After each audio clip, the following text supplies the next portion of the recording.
Hi guys, कैसे हैं आप सब।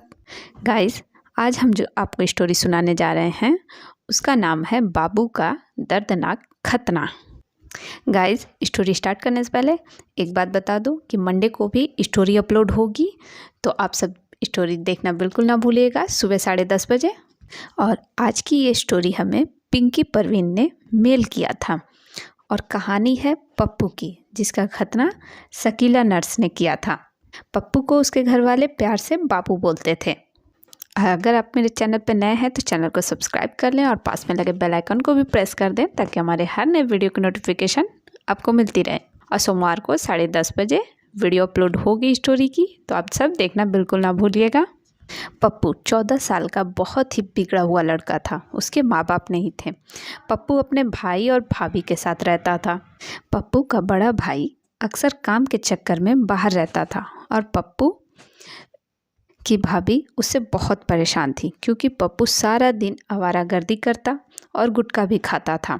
पप्पू की भाभी की शकीला बाजी से बहुत अच्छी दोस्ती थी। शकीला एक प्राइवेट क्लिनिक में नर्स थी। उस क्लिनिक में खतना भी किया जाता था, तो शकीला ने भी खतना करना सीख लिया था। लोग कहते थे खतना करने में शकीला का हाथ बहुत साफ है। पप्पू की भाभी पप्पू से बहुत परेशान रहती थी। रोज़ कोई ना कोई बाबू की यानी पप्पू की शिकायत लेकर उसकी भाभी के पास पहुंच आता था। पप्पू की भाभी जब उसको डांटती तो वो पलटकर अपनी भाभी को ही गंदी गंदी गालियां देता था, और अगर भाभी मारती तो पप्पू भी पलटकर मार देता था। कुल मिलाकर पप्पू की भाभी उससे बहुत परेशान थी। एक दिन पप्पू ने हद कर दी। एक पड़ोसी के घर चोरी करने के इरादे से घुस गया, और वो औरत जिसका घर था उसने पप्पू को देखकर शोर मचाया, तो पप्पू ने उसे हाथापाई की। उस औरत ने मोहल्ले में शोर मचा दिया। सारी औरतें इकट्ठा हो गईं। शकीला नर्स भी आ गई। सब मिलकर पप्पू की भाभी के पास गए, तो भाभी ने हाथ जोड़कर सबसे कहा कि पुलिस के पास ना जाए। अगर आप सब पुलिस में जाएंगी तो पुलिस उसे तंग करेंगे, और पप्पू का भाई भी यहाँ नहीं है, और अगर वो पप्पू को मारेगी तो पप्पू पलटकर उसको ही मारेगा। शकीला नर्स ने ये सब देख और सुन रही थी। तभी शकीला ने कहा, ये बेचारी खुद पप्पू से बहुत परेशान है। ऐसा करते हैं, आज हम सब मोहल्ले की औरतें मिलकर पप्पू को सबक सिखाते हैं।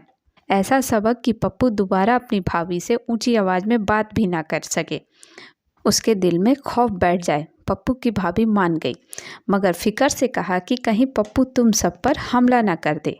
इतने में जेबा बाजी, जो मोहल्ले में ही रहती थी और लंबी तगड़ी थी, बोली कि तू फिकर ना कर, आज पप्पू कुत्ते को हम ऐसा सबक सिखाएंगे कि उम्र भर तुझे भाभी अम्मा बोलेगा। जेबा बाजी एक स्कूल में टीचर हैं और स्टूडेंट्स की बहुत बुरी तरह पिटाई करती थी। यहाँ तक कि लड़कों को नंगा करके पिटाई करती थी। इतना मारती थी कि लड़कों के कुल्हे लाल कर दिया करती थी। जेबा बाजी के स्टूडेंट्स उन्हें डायन कहा करते थे। मोहल्ले की लगभग 8 औरतें पप्पू को ढूंढने लगीं, और पप्पू कुछ आवारा लड़कों के साथ बैठा ताश खेल रहा था। फिर जब सभी औरतें पप्पू के पास गईं तो वो उन्हें गालियां देने लगा। तभी जेबा बाजी ने पप्पू के बाल पकड़कर थप्पड़ पे थप्पड़ लगा दिए, और पप्पू उल्टा उनको लात घूंसे मारने लगा। मगर पप्पू 14 साल का पतला दुबला लड़का था, और जेबा बाजी भारी भरकम लंबी कद की औरत। जेबा बाजी पप्पू जैसे ना जाने कितनों से रोज निपटती थी। पप्पू के लात घूंसों से जेबा बाजी को गुस्सा बहुत आ गया था। फिर सब औरतों ने पप्पू को पकड़ लिया और डंडा डोली करके घर ले गईं। पप्पू की भाभी उसका ये हाल देखकर बहुत खुश थी। फिर जेबा बाजी के सामने खड़ा पप्पू हाथ जोड़ रहा था, मगर जेबा बाजी कभी थप्पड़ मारती तो कभी उसका बाल पकड़कर पेट में लात मारती। फिर जेबा बाजी ने कहा, तुम नंगा करो, आज इसे इसकी औकात बताते हैं। पप्पू बहुत मचला, मगर 8 औरतें उस पर टूट पड़ी। हाथ पैर भी पकड़ लिए। पप्पू सब से माफ़ी मांगने लगा और कहने लगा दोबारा ऐसा कुछ नहीं करेगा। मगर सब औरतें उस पर हंस रही थी और सबसे ज़्यादा खुश पप्पू की भाभी थी। फिर जब सबने पप्पू के हाथ पैर पकड़ लिए तो शकीला नर्स ने कहा, इसको नंगा वो करेंगी क्योंकि खतना के लिए वो ही लड़कों को नंगा करती हैं। फिर सब औरतें हंसने लगी और पप्पू बोला, नहीं नहीं, नंगा मत करो, मैं हाथ जोड़ता हूँ। पप्पू को ऐसा देख सब औरतें और ज़ोर ज़ोर से हंसने लगी। फिर शकीला नर्स ने पप्पू का शर्ट और बनियान निकाल दिया। पप्पू ने बहुत कोशिश की कि कपड़े ना निकाल पाए, पर बेचारे की एक ना चली। फिर जब शकीला नर्स ने पप्पू की पैंट का बटन पकड़ा तो पप्पू तड़प तड़प कर रोने लगा। मगर शकीला नर्स का तो ये रोज़ का काम था। जब खतना के लिए बच्चों को लाया जाता था तो वो भी ऐसा ही करते थे। और बिना देर किए शकीला ने पप्पू की पैंट उतार दी और पैंट उतारते ही सब ने देखा पप्पू की लुल्ली। उसका खतना नहीं हुआ था, चोंच वाली खाल आगे लटक रही थी। फिर शकीला नर्स पप्पू की भाभी से बोली, अरे ये ले, इसकी तो अभी तक नहीं कटी है। फिर पप्पू की भाभी ने कहा कि ये बात उसे पता नहीं थी। तभी जेबा बाजी बोली, इसीलिए आवारागर्दी करता फिरता है और आज शकीला भी है यहाँ और हम भी इसकी लोली की खतना करवा देते हैं। इतना सुनते ही पप्पू हाथ पैर जोड़कर रोने लगा और नंगा ही भागने की कोशिश करने लगा। मगर जेबा बाजी की पकड़ इतनी मजबूत थी कि पप्पू छुड़ा ना सका और जेबा बाजी ने पप्पू का हाथ पकड़ा और लोली के नीचे के बॉल्स दबा दिए। फिर बेचारा पप्पू सांस रोककर खड़ा हो गया। फिर जेबा बाजी ने लेदर की बेल्ट मंगवाई और पप्पू के हाथ औरतों ने पकड़ लिए और फिर जब बेल्ट पप्पू के नंगे शरीर पर पड़ना शुरू हुआ तो पप्पू भाभी अम्मा बचाओ करने लगा। सभी औरतें हंसने लगी। उसके बाद पप्पू बोला, भाभी अम्मा, अब से मैं कोई गलत काम नहीं करूँगा, तुम्हारी सारी बात मानूंगा, बस लोली मत कटवाओ।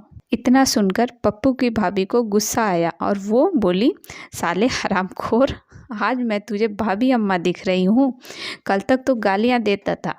फिर एक थप्पड़ भी भाभी ने मारा और सभी औरतों की हंसी नहीं रुक रही थी। फिर शकीला नर्स ने एक नया काम किया। पप्पू की फुन्नू हाथ में पकड़कर अपना एक नाखून लटकी हुई खाल के अंदर डाल दिया। पप्पू इतनी ज़ोर से चीखा कि अब तक उतनी ज़ोर से नहीं चीखा था। फिर पप्पू बोला, शकीला बाजी छोड़ दो, मर जाऊंगा, बहुत ज़ोर से मिर्ची लग रही है। तो शकीला नर्स ने कहा, चुपचाप खतना करवा लो वरना फुन्नू पूरी जड़ से काट दूंगी। बेचारा पप्पू करता तो क्या करता, रोते हुए बोला, हाँ ठीक है। फिर शकीला नर्स ने पिंकी से कहा कि उसके घर से अस्तरा और खतना करने का सामान ले आओ। पिंकी की उम्र उस वक्त 16 साल थी। फिर शकीला नर्स ने पप्पू से कहा, जब तक पिंकी सामान ला रही है तुम मुर्गा बन जाओ। पप्पू फौरन मुर्गा बन गया। इतने में शकीला बोली, अरे पप्पू की भाभी, ज़रा चाय तो बना लाओ, मैं किसी का भी खतना करने से पहले चाय ज़रूर पीती हूँ ताकि हाथ सही से चले। और सारी औरतें दांत फाड़ कर पप्पू पर हंस रही थी। पप्पू नंगा मुर्गा बना हुआ था और उसकी लोली लटक रही थी जो कुछ ही देर में कटने वाली थी। सारी औरतें चाय पी रही थी। तभी पिंकी शकीला के घर से सामान ले आई। तभी पड़ोस वाली मरियम आंटी ने अस्तरा हाथ में लेकर पप्पू को दिखाते हुए कहा, देख पप्पू, अभी थोड़ी देर में इससे तेरी पुन्नू कटेगी।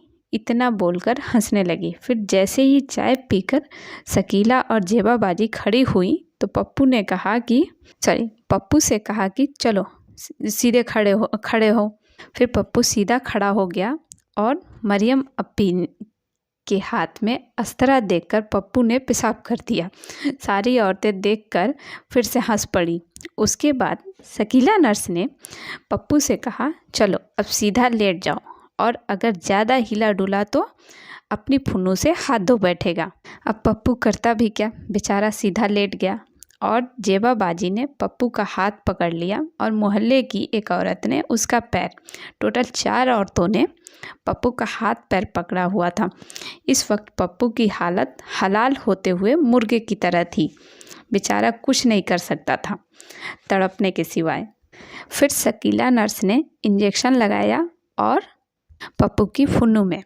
पप्पू ज़ोर से चीखा और तड़प कर रह गया। उसके बाद नर्स ने एक लोहे की तीली पप्पू की लोली की खाल में डाली और खाल को पलटने लगी। जैसे ही खाल पलट गई, लाल टोपी बाहर आ गई। फिर से खाल को सीधा करके एक्स्ट्रा स्किन फोल्ड करके एक लकड़ी की चिमटी में फंसा लिया और अपने हाथ की 2 उंगलियों से फालतू खाल को खींचकर पकड़ लिया। और पप्पू लगातार रो रहा था और मन्नतें कर रहा था कि छोड़ दो, फुन्नू मत काटो, मगर औरतें हंस रही थी। उसके बाद जब नर्स ने अस्त्रा उठाया तो सबसे कहा कि सब तैयार, बिल्कुल हिलने मत देना। फिर शकीला नर्स ने अस्त्रा खाल और चिमटी के बीच में रखकर और एक ही झटके में फुन्नू उड़ा दी और पप्पू के मुंह से निकला हाय मर गया। और सारी औरतें मज़े लेकर हंस रही थी। फिर पप्पू की पट्टी की गई और नर्स ने कहा कि वो कुछ दिन आकर घर पे ही पप्पू की पट्टी चेंज करेगी। इस तरह से हुआ पप्पू का खतना, जो कि बहुत ही दर्दनाक तरीका था। आप सब कमेंट में ज़रूर बताइएगा आपको बाबू का दर्दनाक खतना कैसा लगा। और आप सबके पास भी अगर कोई भी किसी भी टॉपिक पे स्टोरी हो तो आप हमें ईमेल भी कर सकते हैं और इंस्टाग्राम पे भी सेंड कर सकते हैं। वीडियो को लाइक, शेयर और कमेंट कर दें और हमारे चैनल को सब्सक्राइब कर लें। हमारे चैनल और पास में लगे बेल आइकन को भी प्रेस कर दीजिएगा ताकि हमारे हर नए वीडियो की नोटिफिकेशन आपको मिलती रहे। चलते चलते एक बार और बता दूँ कि मंडे को भी स्टोरी अपलोड होगी सुबह 10:30 बजे, तो आप सब देखना बिल्कुल ना भूलिएगा। मिलते हैं नेक्स्ट वीडियो में। Take care guys, thank you.